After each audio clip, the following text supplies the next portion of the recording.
dalam bahasa Melayu dia jaring. Okey, pandai. Saya akan menerangkan pengenalan. Tingkah laku menunjukkan tindakan subjek atau haiwan terhadap rangsangan luaran atau dalaman tertentu. Dalam psikologi, tingkah laku manusia mencerminkan semua yang kita lakukan, katakan dan fikirkan pada dasar-dasarnya menunjukkan tindakannya.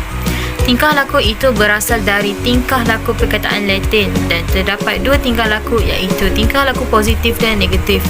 Tingkah laku positif adalah satu proses untuk perkembangan kanak-kanak secara seimbang, manakala tingkah laku negatif adalah merupakan tingkah laku yang mampu memberikan masalah dan mengganggu proses pengajaran dan pembelajaran dalam kelas. Saya ingin memberi penjelasan tentang pemerhatian tingkah laku kanak-kanak dalam melakukan aktiviti tersebut. Semasa aktiviti ini dijalankan, Muhammad Firman seorang yang pemalu apabila orang ramai melihatnya. Apabila sifat malu ini menguasai diri, maka dia tidak boleh menyebut perkataan dan hanya bergantung kepada orang lain. Kanak-kanak ini juga seorang yang cekap dan mudah memahami sesuatu yang baharu seperti membuat origami. Menurut ibunya pula, Muhammad Firman ini seorang yang sensitif dengan sesuatu perkara. Malah dia juga menunjukkan sikap yang baik dengan menolong ibu bapanya secara ikhlas tanpa mengharapkan balasan. Antara ciri-ciri yang terdapat pada kanak-kanak tersebut di dalam analisis saya dalam rakaman video tersebut ialah ciri-ciri seorang kanak-kanak yang pemalu. Kanak-kanak tersebut berasa amat malu apabila dia melakukan perkara yang tidak biasa dia lakukan. Seperti dalam video tersebut, dia berasa sangat malu ketika berada di hadapan kamera. Selain itu, kanak-kanak tersebut mudah berasa sensitif, seperti mudah marah. Kanak-kanak tersebut marah dalam keadaan yang sehingga memukul orang, tapi bukan dengan yang kuat. Selain itu,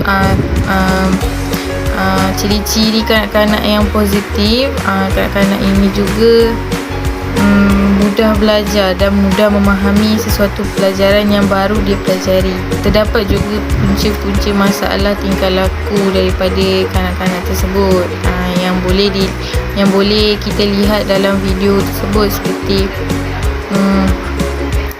teguran yang tak sesuai. Punca masalah dia teguran yang tak sesuai. Sebagai contoh, ibu bapa kanak-kanak tersebut selalu memberi teguran yang tidak sesuai dengan umurnya yang baru saja mencecah 6 tahun pada tahun ini. Kanak-kanak tersebut sering dimarahi sehingga menjadikan punca ketakutan dalam diri kanak-kanak itu. Kanak-kanak itu berasa amat takut jika melakukan sesuatu kesalahan yang bagi kita sebagai seorang dewasa itu perkara yang kecil, tetapi baginya itu adalah perkara yang besar, sehingga menjadikan dia berasa sangat takut apabila berhadapan dengan situasi tersebut. Ibu bapa kanak-kanak tersebut juga sering memberikan teguran yang salah. Antaranya teguran yang sehingga boleh menjadikan kanak-kanak tersebut berasa sensitif pada diri dia sendiri, dan teguran tersebut kurang sesuai pada kanak-kanak itu, kerana teguran yang diberikan ada menggunakan perkataan kesat dan bahasa yang kasar. Saya akan menerangkan kaedah pengurusan tingkah laku. Model ini adalah sistem peraturan tingkah laku di dalam kelas yang dibuat oleh guru. Apabila kanak-kanak melanggar peraturan, namanya akan dipaparkan di papan kenyataan dan guru memanggil ibu bapa mereka ke sekolah. Selain itu, model ini membantu guru mengajar dengan lebih berkesan tanpa sebarang gangguan. Kebanyakan dilaksanakan di sekolah rendah, memandangkan sesuai untuk mengurus tingkah laku kanak-kanak supaya memahami pentadbiran sekolah.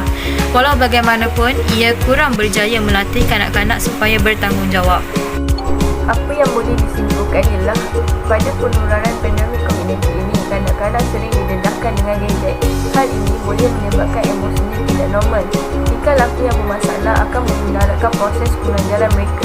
Jadi kanak-kanak haruslah diberikan didikan dari sekolah rendah lagi dengan menerangkan ilmu dari segi emosi, jasmani dan rohani. Masalah tingkah laku yang negatif dibahagikan kepada 3 jenis, iaitu tingkah laku menghalang, tingkah laku mengganggu dan tingkah laku antisosial.